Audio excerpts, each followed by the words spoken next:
n'y a aucune étude qui montre qu'un vaccin soit capable d'enrayer une épidémie. Il y a une épidémie, vous vaccinez, c'est l'essaimage partout. La vaccination contre la grippe, ça fait 40 ans qu'elle existe, si ça marchait, hein, il n'y aurait plus de grippe. Ah ben non, mais c'est intéressant pour les laboratoires. Tous les ans, il y a une grippe qui vient. Bon moyen, par ici la bonne soupe. C'est une rente viagère. Prouvez-moi que ça n'est pas un déni ce que vous faites. C'est-à-dire, prouvez-moi que le vaccin comportant non pas de l'hydroxyde d'aluminium, mais du squalène, du formol, etc., du mercure, n'est pas toxique. Je suis désolé, nous avons toutes les preuves pour.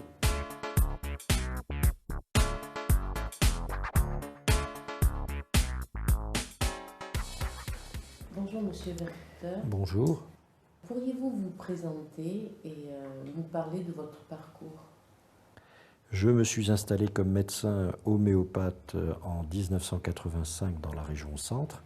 En 1986, j'ai eu le malheur d'écrire au journal L'Équipe, au quotidien sportif L'Équipe, pour parler du dopage dans le monde du sport, ce qui ne pouvait se concevoir puisqu'on n'en parlait pas encore. Donc si on n'en parlait pas encore, c'est que ça n'existait pas, évidemment, dans l'esprit de certains.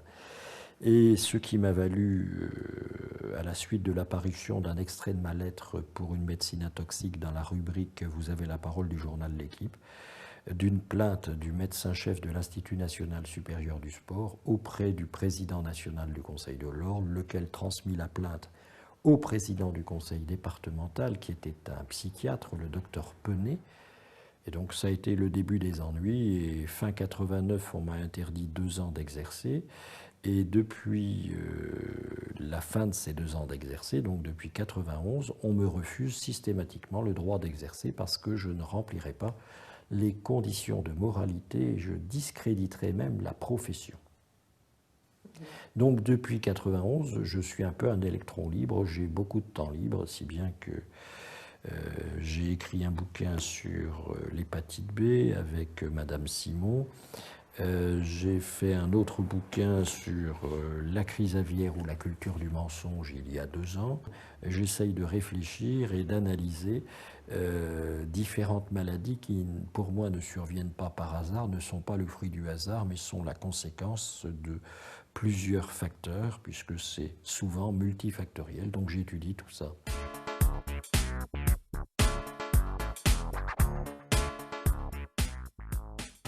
D'où vous vient votre intérêt spécifique sur le sujet de la vaccination? J'étais en première année de médecine et on a eu le malheur de me faire une piqûre de tétanos, du vaccin antitétanique, dans l'épaule droite, et à l'Hôtel-Dieu à Valenciennes. Et c'était juin 69, donc j'avais 18 ans.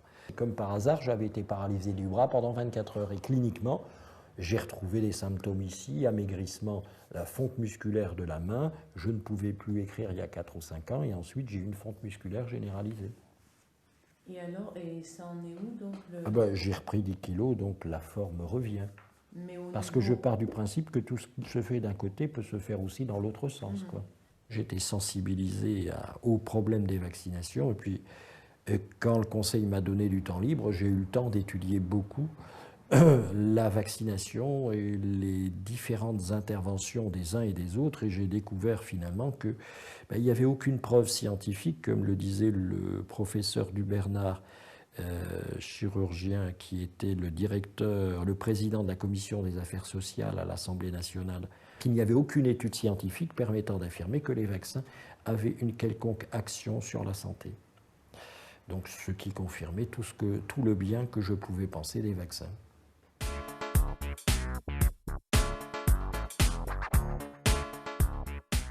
Je rappelle qu'on a vacciné entre 1994 et 2006 plus de 30 millions de Français.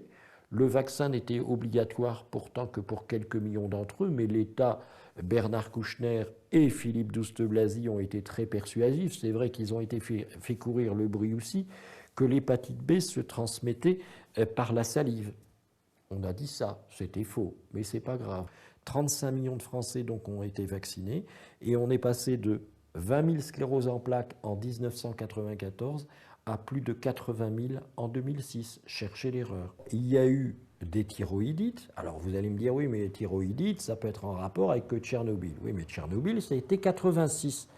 Là, des gens se sont tapés des thyroïdites il y a 2 ans, 3 ans, 4 ans, 5 ans avec le vaccin hépatite B ou d'autres vaccins. Vous avez ensuite d'autres maladies auto-immunes telles que des spondylarthrites ankylosantes, des polyarthrites chroniques. Tout ça est apparu avec le vaccin hépatite B. Alors quand vous pensez toutes les complications que ça fait beaucoup. L'hôpital de Pau, par exemple, parmi le personnel, il y a eu au moins une quinzaine de scléroses en plaques. Mais le service médical de l'hôpital ne fait pas la relation, il ne faut surtout pas la faire, vous comprenez, c'est délicat. C'est jeter un peu le discrédit sur tout un ensemble de choses, donc ils ne veulent pas. Le vaccin hépatite B n'est sans doute pas le seul facteur. Il y a aussi les vaccins comportant de l'hydroxyde d'aluminium, et notamment le vaccin contre le tétanos, mais il y a également un autre facteur qui n'a rien à voir avec la vaccination, c'est la pollution électromagnétique et les ondes magnétiques parasites, c'est-à-dire les ondes de type téléphonie mobile, portable, antenne relais, Wi-Fi, WiMAX, etc.